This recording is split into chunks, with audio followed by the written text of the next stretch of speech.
and more sociological.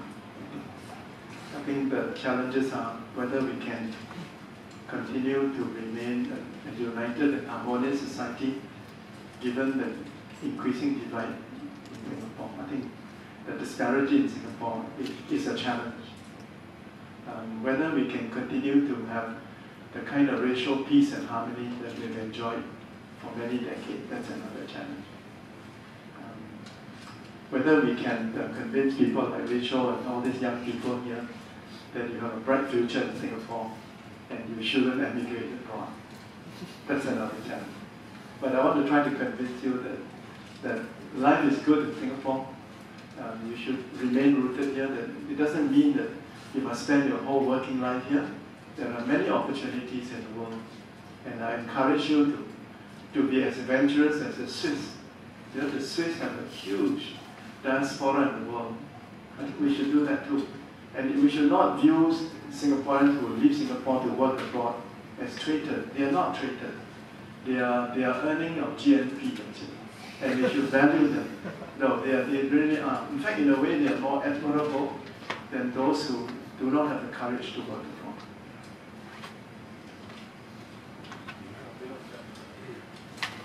Hi, Prof. Since we're on Singapore, I think I'll answer the Singapore-related question as well. So in the book, you speak of the ability to express one's opinion as both a right and a responsibility. What's your take on the state of expression in Singapore today? Because on one hand, you have a much more visibly vocal public, thanks partly to technology and the internet.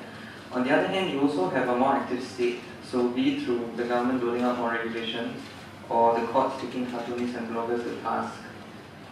What's your opinion on where Singapore is headed as far as speech and expression are concerned? It's headed in the right direction. Yeah, I mean, I'm serious. If I look at the last 24 years, 23, 24 years that I've been home from Washington, I would say in the last 2 decades, the intellectual space in Singapore has expanded. I think the culture of tolerance for alternative and dissenting views has grown. Singaporeans are much more empowered, and many Singaporeans, especially younger Singaporeans, have the intellectual courage to say what they believe in and to defend their views. If there had been any fear in the past of the government, this is rapidly diminishing. And on the internet, there's no fear at all of the government. If anything, the government gets abused all the time. So if you ask me about freedom of expression, I say on the internet, there appears to be total freedom of expression.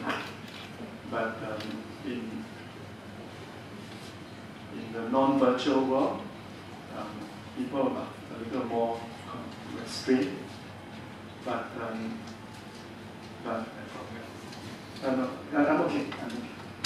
So I think we are heading in the right direction. The trajectory is towards greater freedom.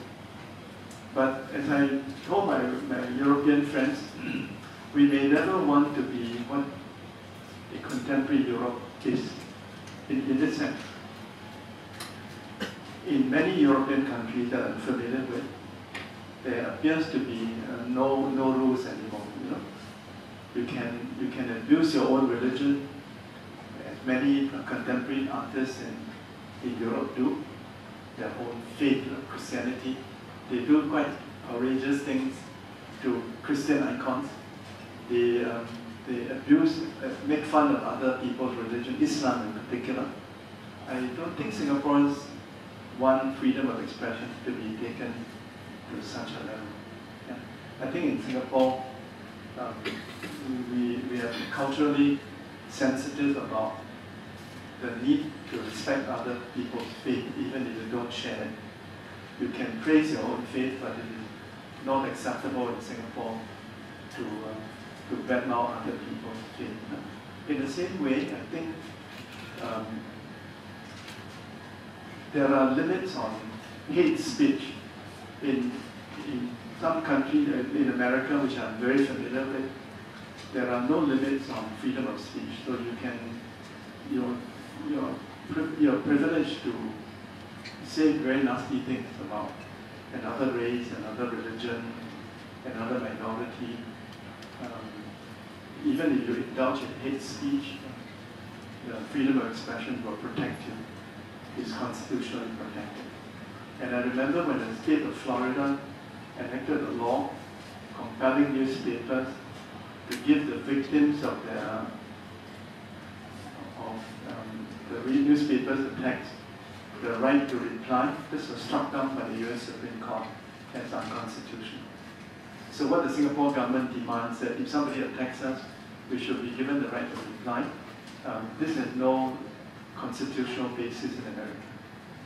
Because when the state of Florida tried to give to its citizens the right to reply, the US Supreme Court struck it down as unconstitutional. I noticed that in certain European countries, because of history, there are limits to free speech. You take Germany as an example. And Germany, post-war Germany, is a very remarkable country in that it has come to terms with its history. All German, or almost all German, acknowledged that the Nazi period of Germany was a very bad period. No one apologizes for what Hitler and his people did to the Jews. In Germany, it is a crime to deny the existence of the Holocaust. That's an example of the abridgment of free speech. But the Germans collectively believe that this is the right thing to do. Yeah? I think the same is true in Austria, if I'm not wrong. In Germany and Austria. Huh? John, right? But in America, you can deny the Holocaust. People will be angry with you, but you are legally protected under the freedom of speech. So I'm trying to explain to my Americans and European friends that I believe in the freedom of speech, I believe in intellectual freedom, but I do not want Singapore to become a replica of the contemporary West. That we treasure freedom of speech, but at the same time, it is part of our cultural DNA to respect the faith of others and not to indulge in hate speech.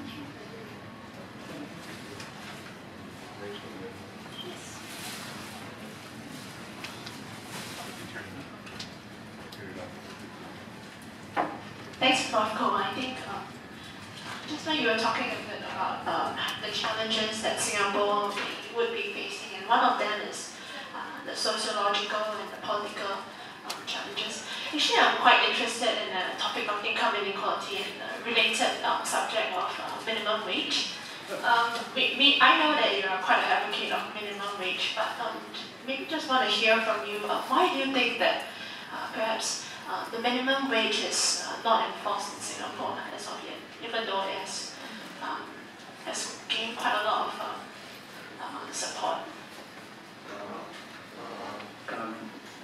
That question should be put to the government, not to me. But to be fair,